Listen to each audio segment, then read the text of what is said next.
लीला क्रमांक 628। अवधूत के कंधे पर सवार होकर गंगा को पार करना।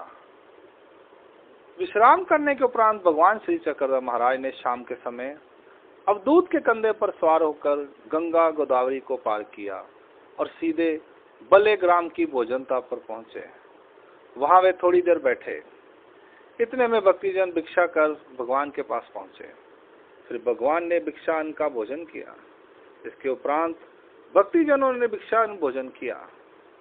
गोधूली वेला तक भगवान वहीं बैठे रहे। लीला का हेतु।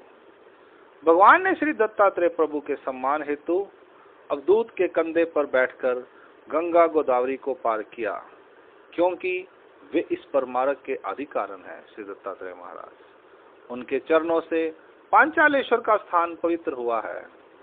श्री दत्तात्रेय प्रभु ने अपनी लीला से इसे संबंध देकर पवित्र किया है। उस पवित्रता का आदर सम्मान करते हुए अवधूत के स्कंद का सहारा लिया। दूसरी बात यह थी कि उस अवधूत को अपना वाहन बनाकर उसके लेपों अर्थात लेपों का नाश किया, पशु के जन्मों का नाश किया। अंक लीला का हेतु दोबारा से। भगवान श्री चक्रधर महाराज ने श्री दत्तात्रेय प्रभु के सम्मान हेतु अवधूत के कंधे पर बैठकर गंगा गोदावरी को पार किया, क्योंकि श्री दत्तात्रेय प्रभु इस परमार्ग के अधिकारन है। उनके चरणों से पांचालेश्वर का स्थान पवित्र हुआ है। श्री दत्तात्रेय प्रभु ने अपनी लीला से इसे संबंध देकर पवित्र किया है। उस स्थान को उस पवित्रता का आदर सम्मान करते हुए अवधूत के स्कंद का सहारा लिया।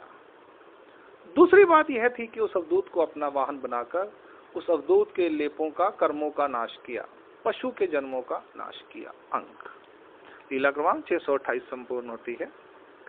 लीला क्रमांक 629। शाम को शुक्र तारा के दर्शन पर ज्योतिष प्रशंसा। भगवान जब भोजनता स्थान पर बैठे हुए थे, उस समय शुक्र तारा चमकने लगा। बादशाह ने उत्सुकतावश भगवान से पूछा, भगवान इस तारे का क्या नाम है? इस पर भगवान श्री चक्रधर महाराज ने कहा, माता यह इन बच्चों से पूछो। जब उन्होंने उन बच्चों से पूछा तो उन्होंने कहा यह शुक्र तारा है।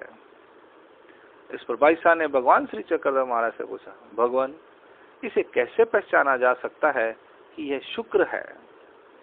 इस पर भगवान श्री चक्रधर महाराज ने कहा, इसे ज्योतिष शास्त्र के द्वारा जाना जा सकता है। इस पर भगवान ने उन्हें कहा, माता गर्गा आचार्य था। उसने अपनी वृद्ध अवस्था में शुक्राचार्य से कहा कि तू अपना आगे का जन्म ज्योतिष शास्त्र से देख, तू क्या बनेगा। इस प्रकार वह जब अपने जन्मों को देख रहा था तो उसने लगातार अपने होने वाले 7 जन्मों का भविष्य देख लिया। उसका 7वां जन्म कोड़ी का था। उसे देखने के उपरांत उसको मूर्छा आ गई और वह बेहोश होकर धरती पर गिर गया। तब गर्गाचार्य ने उसे सावध करके पूछा, बेटा क्या बात हो गई? तो इस प्रकार बेहोश होकर क्यों गिर गया? इस पर शुक्राचार्य ने कहा, पिताजी आपने मुझे एक जन्म देखने के लिए कहा था, पर मैंने अपने आगामी 7 जन्मों का हिसाब लगा लिया। अब मेरा 7वां जन्म कोड़ी का निकला। इससे मैं बेहोश होकर गिर पड़ा। आप ही बताएं कि मैं क्या करूं? इस पर गर्गाचार्य ने कहा, बेटा अब तू समाधि लगा ले और उसमें ही अपने 7 जन्म व्यतीत कर ले। इस पर शुक्राचार्य ने वैसा ही किया। उस समय वह ज्योतिष शास्त्र के आचार्यों में अगुआ था और ब्रह्मादि था। उसने वैसे ही समाधि में अपने 7 जन्म व्यतीत कर दिए। इतने सामर्थ्य वाला होकर भी वह अंत में आकाश का नक्षत्र होकर चमकने लगा, इसलिए उसे शुक्र तारा कहते हैं। लीला का हेतु। भगवान श्री चक्रधर महाराज ने यहाँ पौराणिक कहानी के अनुसार ज्योतिष शास्त्र के आधार पर शुक्र तारे की कथा का वर्णन किया है। ब्रह्म विद्या शास्त्र के अनुसार इसका कोई आधार नहीं मिलता।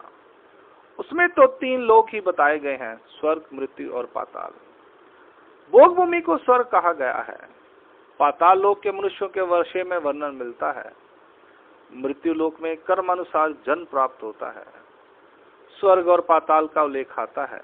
इसमें से स्वर्ग में जीव सुख फल भोगता है, पाताल लोक में भी जीव प्राणी हैं। अंक। लीला का हेतु कोई स्पष्टीकरण नहीं है, फिर भी बता देता हूँ।